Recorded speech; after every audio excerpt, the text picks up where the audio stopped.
लुप्त। हर्ष टंडन एक काम के प्रति समर्पित व्यवसाय अपने अधीनस्थों को अपनी कंपनी के नए विलय के बारे में घोषणा करता है। उनकी बेटी तनु एक मॉडल है जो एक फोटोग्राफर राहुल सक्सेना को डेट कर रही है।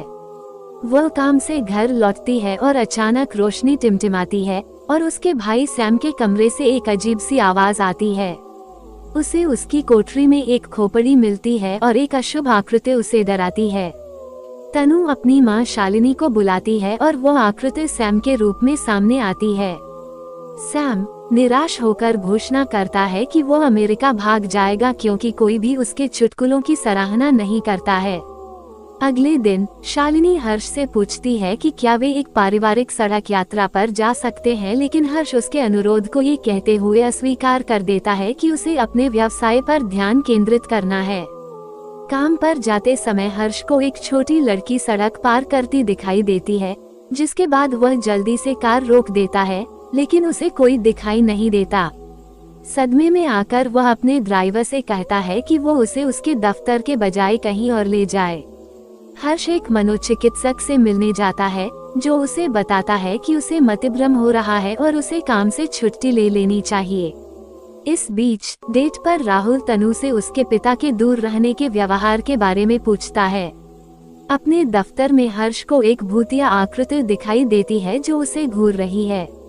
अपने मनोचिकित्सक से परामर्श करने के बाद वह अपने परिवार के साथ छुट्टी पर जाने का फैसला करता है। कुछ क्षण बाद उसे खबर मिलती है कि उसके मैनेजर की हाल ही में एक दुर्घटना में मौके पर ही मृत्यु हो गई थी। वो अपने अधीनस्थ त्यागी को सारी जिम्मेदारियां देता है और सतीश नाम के एक आदमी से थोड़ी बात करता है। जबकि घर पर टंडन परिवार अपनी छुट्टी की तैयारी करता है, तनु राहुल को उनके साथ आने के लिए मना लेती है। वे रास्ते में एक पेट्रोल स्टेशन पर रुकते हैं। तनु स्टेशन के सुविधा स्टोर पर नाश्ता खरीदने जाती है और वापस लौटने पर वह काले कपड़े पहने एक रहस्यमय आदमी से टकराती है। कार में सन्नाटा सैम को बोर कर रहा है। अपने परिवार और राहुल को खुश करने के प्रयास में सैम एक चुटकुला सुनाता है, लेकिन कोई नहीं हंसता। कार में ईंधन भरने के बाद वहां हुई एक दुर्घटना के कारण सड़क अवरुद्ध हो जाती है। वह परिवार से उनके गंतव्य के बारे में पूछता है, लेकिन वे कोई जवाब नहीं देते, जबकि सैम कार में एक लाश होने का मजाक उड़ाता है। बाद में परिवार को सड़क पर एक गुड़िया ले जाने वाला घुमक्कड़ दिखाई देता है। सैम बचकानी हरकतें करके सबको डराने की कोशिश करता है ताकि उन्हें ये भ्रम हो कि गुड़िया में भूत है और उसने उस पर हमला किया है। उसकी शरारत बेकार साबित हुई क्योंकि सैम किसी को डराने में सफल नहीं हुआ, बल्कि उसे अपने गुस्सैल पिता से थप्पड़ खाने पड़े। सभी लोग कार में वापस आ जाते हैं और सैम भी। हर्ष उसे सड़क से घुमक्कड़ हटाने के लिए कहता है। घुमक्कड़ हटाने के बाद सैम उसे सड़क पर फिर से आते देखकर चौंक जाता है। वो उसे इस बार फेंक देता है, लेकिन घुमक्कड़ खुद को फिर से सड़क पर धकेल देता है। कुछ देर बाद हर्ष को भूत का भ्रम होता है और कार खराब होने लगती है। सैम कार में अकेला होता है जब रेडियो पर स्थिर आवाज बजने लगती है कि हर कोई मर जाएगा, जबकि उस क्षेत्र में कोई सिग्नल नहीं है। उनके पास एक कार रुकती है जो वही आदमी है जिसे वे कुछ देर पहले देख चुके थे। खुद को देव शुक्ला बताने वाला आदमी परिवार को बताता है कि आसपास कोई गैराज नहीं है, लेकिन वो उन्हें रात के लिए अपने कॉटेज में रहने का प्रस्ताव देता है। कुछ देर सोचने के बाद परिवार जाने के लिए तैयार हो जाता है। कॉटेज में पहुंचने पर परिवार को एक झूला दिखाई देता है जो अपने आप हिल रहा है। देव सुझाव देता है कि यह हवा की वजह से हो सकता है। कार से सामान उतारने के बाद परिवार कॉटेज में प्रवेश करता है।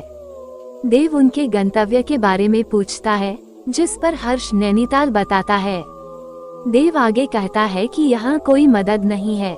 तनु अपनी माँ से कहती है कि उसे वहाँ असहजता महसूस होती है। इस बीच सैम अकेला होता है और एक गुड़िया का पैर देखता है। वो करीब जाता है और पाता है कि गुड़िया लगभग वैसी ही है जैसी उसने सड़क पर देखी थी। फिर वह अपने पीछे एक बच्चे की खिलखिलाहट सुनता है और पीछे मुड़कर देखता है कि गुड़िया अब खून से लथपथ है। तनु आती है और गुड़िया गायब हो जाती है। बाहर सैम एक छोटी लड़की को गुड़िया पकड़े हुए देखता है, लेकिन जब तनु फिर से देखने के लिए मुड़ती है तो लड़की और गुड़िया गायब हो जाती हैं। तनु राहुल को बताती है कि वह सैम की शरारतों और बचकानी हरकतों से कैसे उब गई है। अपनी हताशा और ऊब में सैम एक चाकू लेता है और दीवार में उसे छेदना शुरू कर देता है। अपने बेटे के घृणित और विनाशकारी व्यवहार के परिणाम स्वरूप हर्ष गुस्से में कहता है कि वह सैम को अस्वीकार कर रहा है। सैम की आवाज बदलने लगती है, अशुभ रूप से कहती है, हर कोई मर जाएगा। अब सैम बाहर है और उसे अचानक झूले पर सनसनी महसूस होती है। देव सैम से बात करने जाता है, जिसमें सैम उसके पीछे सड़क पर जाता है। राहुल उससे बात करने के लिए बाहर जाता है और सैम कहता है कि वो कुछ नहीं कर रहा है। सैम राहुल को वह सब बताता है जो उसने देखा और वापस आने की विनती करता है। हालांकि राहुल उसे गंभीरता से नहीं लेता, सैम बिल्कुल अकेला है। कॉटेज में हर्ष को लाल कपड़ों में एक महिला दिखाई देती है और जब वह फिर से देखता है तो वह आकृति गायब हो जाती है। तनु अपने माता पिता और राहुल को बताती है कि कार ठीक हो गई है। हर्ष अब कॉटेज में अकेला है। फिर लाइटें तेजी से टिमटिमाने लगती हैं और जब बिजली चली जाती है तो हर्ष अपने परिवार को खोजने निकल जाता है। उसे आवाजें सुनाई देती हैं, जिसमें एक लड़की की हंसी भी शामिल है। एक लंबी खोज के बाद उसे आखिरकार भूत दिखाई देता है। लाइटें वापस आती हैं और तनु उसे देखती है। उस खास कमरे में उन्हें कुछ परेशान करने वाली तस्वीरें दिखाई देती हैं। डर के मारे हर्ष वहां से निकल जाना चाहता है।